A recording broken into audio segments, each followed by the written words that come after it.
Oh, we're good to go? Oh, wonderful. Hi. Hi, guys.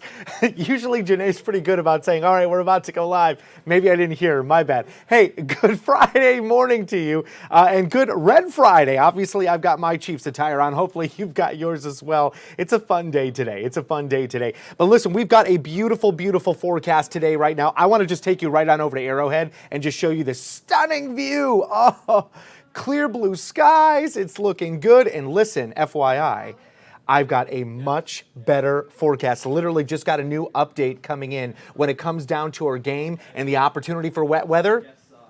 You may not need that umbrella at all. Okay, so let's go ahead and get into it. I want to first discuss what's going on when it comes down to our first warn situation, and that is going to be for Wednesday. I want to bring that in. Will this give me the double tap? It just seems like it doesn't want to do it for me. Well, that's odd. That's okay. We'll get that done and taken care of. Hey, there I am. All right. This is a slow process today. All right, so there it is. This is Wednesday, 9 o'clock in the morning. This is our next big threat for wet weather. We've got enough data coming in that we're now pushing closer to around a 40 to 50% chance for shower and storm activity. So I wanted to give you the heads up on this. This is a first warn because of the higher rain chance, and we are monitoring to bring in potentially some stronger storm cells. You can see that maybe around 6 a.m. popping in closer towards Mercer, Grundy kind of county area, maybe the northern side of Livingston County, getting into some stronger storms, and then surging in from the south as well. There's a big area of low pressure, still technically outside the viewing region, but nonetheless, it is going to be something that I monitor closely. I want to go ahead and push it forward, see where we go with it. Yeah, that's where the models seem to be always taking this, is taking a dive further south with that low, which is great news for us. It may let us hold off on getting into any kind of a severe weather threat. But like I said, guys, we've got a lot of time here that we're going to continue to gather more data from the atmosphere. So I just want to give you that heads up that wet weather is likely in the forecast mid next week. And it could be around that time that we're trying to get out the door to start our days, whether that's heading off to work, heading off to school, you know the whole routine, right? So let's move forward now to the more important news. And that is actually getting into the forecast for the big game. And I'm so excited about this because this is the new update, pushing much of that wet weather now well to the north of the metro, meaning we may not have to worry about a drip drop or a drizzle out there for a big game that starts at about 3:25 in the afternoon. That's the good news. Now, I'm still not ruling out the 20% chance for the viewing area. It's still there. Obviously, you see that we've got it off around Maryville, and I'm still not going to rule out Southern Platte County, maybe around KCI, getting into a little bit of a quick spurt or a little drizzle opportunity for us, a short-lived situation there. But we still kind of rebuild and reorganize this very weak front that rolls through during this time frame for our Monday morning, okay? Just because we're not looking at a whole lot of wet weather for our Sunday, which is wonderful for the game, doesn't mean that we still don't have wet weather. We do. It's just more likely now that it's going to occur during our early Monday morning to start off our work week. And as you can see, it gets kind of active with that front. You can actually see a line of that green that goes from basically Lawrence all the way up towards Mercer and Grundy counties, and that's technically the front that pushes through for us. During this time frame, we increase temperature, and then we'll start to decrease those temperatures again. So we kind of go on this little roller coaster ride with the temps as we move forward. But yeah, it looks like our better bet for that wet weather now is going to lie on Monday morning as we wake up and start our work week, right? Getting out on those roads. So another heads up here. It's still looking at 20% chances, but to be quite honest, I could see myself actually pulling more towards a 30% strictly for the morning time frame of our Monday, because once we make it into the day side, we really move on out with that wet weather. I mean, there it is, easily by about lunchtime 30, talking around noon, 12 o'clock, that we really see more of a drier opportunity there. All right, so let's go ahead and talk about our temperatures, sky conditions, and what we're looking at for the big game. I've got a tailgate forecast for you that I want to get into, give you a couple of kind of the play-by-play here. Granted, though, we are interacting with this front. The temperatures are going to remain seasonable for us. Our average high being about 66 degrees. I'm going to call for about 68 for kickoff, which is going to be the peak warmth of the day. And then by halftime, we start to drive those temperatures down. There's still a good opportunity for some heavier cloud content. And as you see, I still have that chance for an isolated rain in there. It's looking more likely that it's a drier pattern for us, but I still just want you to be on alert. Don't be surprised if all of a sudden you feel a couple of drip drops and then that's it. That's the end of it. It's not even worth grabbing the ponchos or the umbrellas at this point, okay? It's definitely not. But I don't want you to freak out that, wait a minute, you know, Greg told you it was not going to rain, and you get a little bit of a drizzle for all of 2 minutes, and then it goes back to being a drier pattern. So it's still in there for us. Wind-wise, it should be out of the southeast at about 10 to 15 miles per hour. Occasional gusts at 20 shouldn't affect the ball too much when it comes down to it in the bowl, but it's something that we'll continue to monitor. It's more Monday with the passage of this front that we see the gustier of our conditions, right? And that's even where we see those better wet weather chances. We could see gusts on Monday, even after that wet weather pattern, up to 30 miles per hour. That would put our trash can tracker like at a level 3, which would mean if your trash can was empty, it wouldn't be just tipped over, it would be like rolling down the street. You know, so you'll be running off after it to catch it, right? So watch out for those breezy conditions as we move on into the day side for Monday. But yeah, overall, tailgating and the game itself is looking golden out there for us. That's the good news. Now, today's forecast. Pretty interesting stuff. I want to show you this map. This is wild. We are getting into a bump up in temperature, something fierce, because remember, our average is 66 degrees. We are in fall. I'm calling for upper 70s to the forecast, and some of us could be making it to the lower 80s. So as you can tell, we're surging in warm air where we see high pressure coming out of, and that high pressure system is coming out of the four corners. So all of that's going to start to shift into our neck of the woods by this afternoon. That's when we start to see actually a shift in the wind as well, and that will aid in bringing in some warmer, moist air as we move on into the weekend. So all the way around, we're talking temperatures on the bump up. Compared to where they should be, right? But we'll taper down as we get close to that front. We get to the front, and then all of a sudden they shoot right back up as we introduce the next big storm system, which is that first warn on Wednesday. So let's quickly go on over towards the 7-day forecast and show you how that really plays out for us day by day. Let's see, I've got this popping up right now just to show you what is going on here, kind of obviously through these next few days. And I know I'm a little screened here that you can't really tell all of the things that we're seeing, but nonetheless, it gives you a good idea of where we're at, right? So the temperatures go up. For today, we start to drop with the introduction of that next front. It kind of brings in a very small opportunity for wet weather Sunday, but better chances Monday with those breezy conditions.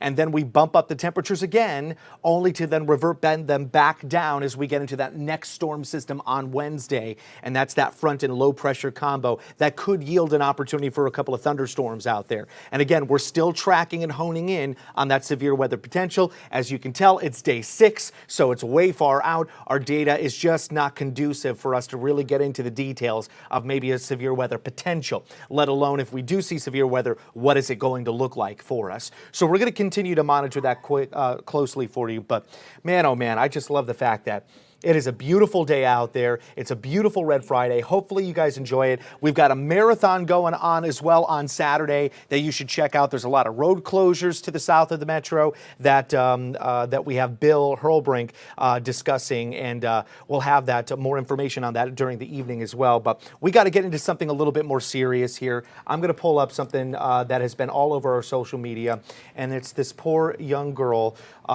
who has died out in Leavenworth. This one's near and dear to my heart because it's literally up in my neck of the woods. That's where I live, Janae. Yeah, I know it and is. I got to tell you, the whole community up there is in an absolute uproar. They're so upset about this.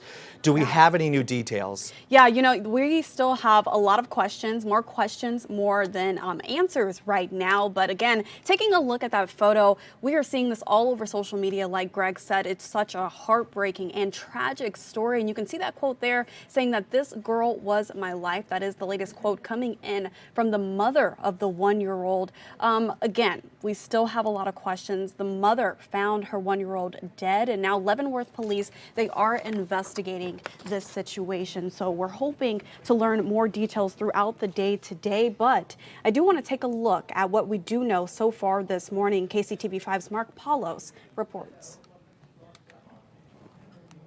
Yesterday, Liberty Figueroa lived an absolute nightmare. She was having issues at work, so she quit her job. Then she came home and was told her daughter was napping upstairs. A few hours later, she found out her daughter was dead. I picked up my baby and she was limp. She's fully limp. Thursday evening, Liberty Figueroa talked about a pain no parent should have to endure, the death of their child. That girl was my life. She would not hurt anybody. She's a year old. Didn't even get a chance at life. Figueroa describes her daughter, Serafina, as a smart, outgoing, and loving child. After EMS rushed Serafina to the hospital, they tried to save her life, but it was already too late. The hospital told me that she had been gone. Her heart's already stopped. She didn't want to start. I watched her for an hour and a half and begged them not to stop. And they had told me, well, I'm sorry, but there's nothing we can do. On Thursday night, Figueroa and her family held a balloon release to honor the life of Serafina. I love you, Mama. There you go. We love you, Sarah. Love you, Sarah. While Leavenworth PD calls the toddler's death suspicious, no one is in custody. You need to be careful with your children and who you bring into your home. Because I learned the hard way and now I don't want my daughter. Now, Figueroa has set up a GoFundMe to help her cover her daughter's unexpected funeral expenses. We'll include a link to that page in the web version of this story. For now, reporting in Leavenworth, Kansas, Mark Paulos, KCTV5 News. And again, you can head over to our website, kctv5.com, for the latest. Again, that report was coming in from KCTV5's Mark Paulos, but our very own Alex Love will be following the latest developments throughout the day today. And of course, that will carry on into our evening newscast as well. So be sure to keep it tuned in here with KCTV5. Right now, I do want to take a look at a national story that we are following as well here at KCTV5. Last night, in a passionate speech from the Oval Office, which is very rare, by the way, President Biden called on Americans to give $100 billion in aid to Israel and Ukraine. He said to ask Congress to approve the money, but it's already facing local pushback as Kansas Senator Roger Marshall says he doesn't want Ukraine tacked on. So, of course, we will continue to follow this story as well, but that is the latest national news. And we're also going to be following a local reaction. How do you feel following that speech from President Biden last night? Now, I also want to take a look at a softer story today, a lighter story as we head into the weekend. It is Red Friday, and we'll get there here in a bit. But I also want to take a look at this video, something you may not think about as we look ahead to Halloween. But the Screen Actors Guild, they are actually asking people, artists and actors, to ditch certain Halloween costumes this year while staying in solidarity with the strike that has been going on for more than 160 days.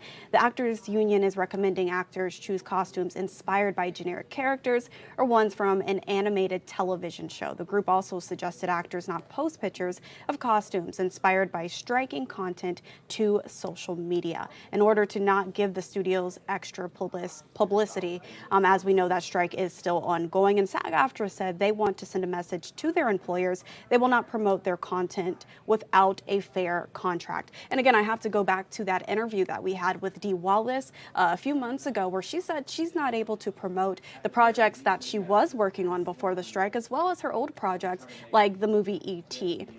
and Cujo as well. So this is impacting a lot of different actors, but also the people who are behind the scenes, who are working in makeup and they're working just in production in general. They're not able to talk about their projects or what they were working on before the strike started. And again, the strike has been going on for more than 160 days. However, Hollywood writers, they have already officially ended their strike and they're now back at work. So we will continue to follow that story as well, and we'll have more updates coming in from SAG-AFTRA as they lean closer to a deal. But I do know that the SAG-AFTRA president of Missouri Valley, she did say that she believes that the strike will carry on until 2024. Again, we are in the month of October, and it has been going on for a while now. I do want to take a look at a positive story before I let you all go here at the live desk. It is officially Red Friday. I know we look forward to this day every week, but this Red Friday, the Kansas City Chiefs are looking to widen their lead in the AFC West. And one of the Chiefs' more recognizable offensive weapons from this year's past is back in the fold. Mecole Hardman returned to practice yesterday, and it's all ahead of a matchup with the LA Chargers. This is file video you're taking a look at here at the live desk. But kickoff is set for this Sunday at 3:25. And guess what? You can watch it here on CBS at KCTV5. We will have all of our coverage, so make sure you keep it tuned in here on Sunday. Bright and early, start your day with us. And then as we look ahead to that kickoff set for 3:25. So that is the latest development that is coming in that will be at Arrowhead Stadium. And speaking of Arrowhead Stadium, I want to leave you all with this live shot overlooking the stadium as you kick off your Friday. Maybe you're at work, maybe you're at home, getting your weekend started early. Either way, we will continue to follow the latest news, breaking news, and entertainment in sports, weather, and traffic here at KCTV5. So make sure to download the KCTV5 News app so you can have the latest notifications right to your smart device.